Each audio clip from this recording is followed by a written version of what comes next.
FIFA ലോകകപ്പിലെ നിർണായക മത്സരത്തിൽ ബ്രസീൽ ഹെയ്ത്തിയെ നേരിടുകയാണ്. റൗണ്ട് ഓഫ് പ്രതീക്ഷ നിലനിർത്താൻ ബ്രസീലിന് ജയം അനിവാര്യമാണ്. സ്പോർട്സ് ഡെസ്കിൽ നിന്ന് അനിൽ വാസുദേവും, ഒപ്പം കൊച്ചിയിൽ നിന്ന് ആൻമേരിയ സണ്ണിയും, തിരുവനന്തപുരത്ത് നിന്ന് അജ്മൽ ദിറാറും, കോഴിക്കോട് നിന്ന് വർഷ ഗിരീഷ് ചേരും. ആദ്യം അനിൽ വാസുദേവിലേക്ക് പോവുകയാണ്. അനിൽ, മത്സരത്തിന്റെ ഒരു 11ാം മിനിറ്റിൽ ഒരു ഗോൾ ചാൻസ് ക്രിയേറ്റ് ചെയ്യുന്നു, പക്ഷേ അവിടെ അടിച്ച ഗോൾ ഓഫ് സൈഡ് വിളിക്കുന്നു. ദൗർഭാഗ്യമാണോ ഇന്നും? എന്തായാലും 16 മിനിറ്റ് കഴിയുമ്പോൾ ബ്രസീലിന് ഇതുവരെ ഗോൾ നേടാനായിട്ടില്ല എന്നത് തന്നെയാണ്.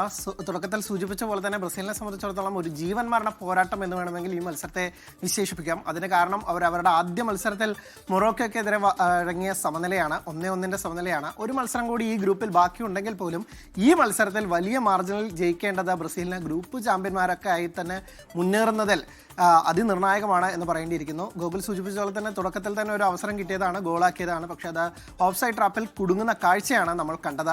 എന്തായാലും ബ്രസീലിൻ്റെ ഒരു മുന്നേറ്റങ്ങൾ തന്നെയാണ് ആദ്യ 16-17 മിനിറ്റ് പിന്നിടുമ്പോൾ നമുക്ക് കാണാൻ സാധിക്കുന്നത്. എന്തായാലും ബ്രസീലിൻ്റെ ആക്രമണ നിര കൂടുതൽ കരുത്തോടെ ഉണർന്നു കളിക്കുമെന്നും ഇപ്പോൾ വിനീഷ്യസ് ജൂനിയറിനും ഒപ്പം തന്നെ റാഫീഞ്ഞയ്ക്കൊക്കെ തന്നെ അവസരം കിട്ടുന്നുണ്ട്. അവർക്കത് മുതലെടുക്കാനാവുമോ, മത്സരത്തിൽ വലിയ മാർജിനിൽ ജയിക്കാൻ ആവുമോ എന്നുള്ളത് തന്നെയാണ്. എന്തായാലും നിർണായകമായ 2 മാറ്റങ്ങളുമായിട്ടാണ് ഇത്തവണ ബ്രസീൽ ഇറങ്ങിയിരിക്കുന്നത്. അതിൽ ഏറ്റവും പ്രധാനപ്പെട്ടത് മുന്നേറ്റ നിരയിലെ സ്ട്രൈക്കർ പൊസിഷനിൽ തന്നെയാണ്. കഴിഞ്ഞ തവണ ഇറക്കിയ തിയാഗോ ഇഗോറിന് വലിയ രീതിയിൽ തിളങ്ങാനായില്ല. അദ്ദേഹത്തെ മാറ്റിക്കൊണ്ട് മത്തിയാസ് കുഞ്ഞ മാഞ്ചസ്റ്റർ യുണൈറ്റഡ് താരത്തെ കൊണ്ടുവന്നിട്ടുണ്ട്. ഒപ്പം തന്നെ മറ്റൊരു മാറ്റം വന്നിരിക്കുന്നത് റൈറ്റ് ബാക്കിലാണ്. ഇബ്നൈസിനെ മാറ്റി അവിടെ ഡാനിയോലെ പോലെയുള്ള വളരെ എക്സ്പീരിയൻസ്ഡ് ആയ ഒരു താരത്തെ ഇറക്കാനും സാധിച്ചിട്ടുണ്ട്. കഴിഞ്ഞ തവണ ആ വിങ്ങിലൊക്കെ തന്നെ കാര്യമായ ചലനം ബ്രസീലിന് ഉണ്ടാക്കാൻ സാധിക്കുകയില്ല. അതൊക്കെ തന്നെ മത്സരത്തിന്റെ ഗതിയെ വല്ലാത്ത തരത്തിൽ ബാധിക്കുകയും ചെയ്തു. മിഡ്ഫീൽഡിൽ മാറ്റങ്ങൾ വരുമെന്ന പ്രതീക്ഷയാണ്. പക്ഷേ ആ കോംബോയെ തന്നെ ബ്രൂണോ ഗുമിറേസിനെ ഒപ്പം തന്നെ കാസമിറോയെ നിലനിർത്താനാണ് തീരുമാനിച്ചിരിക്കുന്നത് കാർലോ അഞ്ചലോട്ടി. എന്തായാലും മത്സരം ആവേശകരമായി പുരോഗമിക്കുകയാണ്. ബ്രസീലിന് കൂടുതൽ അവസരങ്ങൾ വരുമെന്നും അല്ലെങ്കിൽ ബ്രസീൽ ജയിച്ചു കയറുമെന്ന് തന്നെയാണ് അവരുടെ ആരാധകർ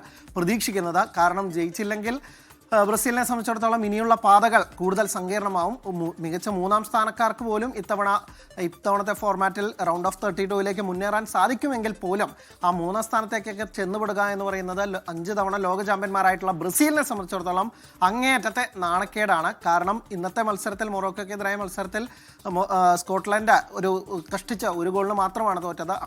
ഇക്കളിയെങ്കിൽ ബ്രസീലിന് ഈ തരത്തിലുള്ള കളിയാണെങ്കിൽ സ്കോട്ട്ലൻഡിനെതിരെയും ചിലപ്പോൾ വലിയ വെല്ലുവിളി നേരിടേണ്ടി വരും. ഈ ഗ്രൂപ്പിൽ താരതമ്യേന ഏറ്റവും ദുർബലർ എന്ന് പറയുന്നത് ഹെയ്ത്തിയാണ്.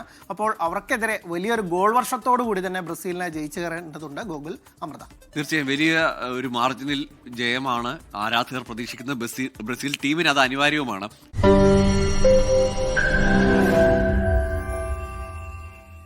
ലോകത്തെവിടെയായാലും ഏത് സമയത്തും 24 വാർത്തകളും ഓഗ്മെന്റഡ് റിയാലിറ്റി പാക്കേജുകളും എക്സ്പ്ലെയിനറുകളും വിശദമായി കാണാൻ ഞങ്ങളുടെ യൂട്യൂബ് ചാനൽ നിങ്ങൾക്ക് സബ്സ്ക്രൈബ് ചെയ്യാം.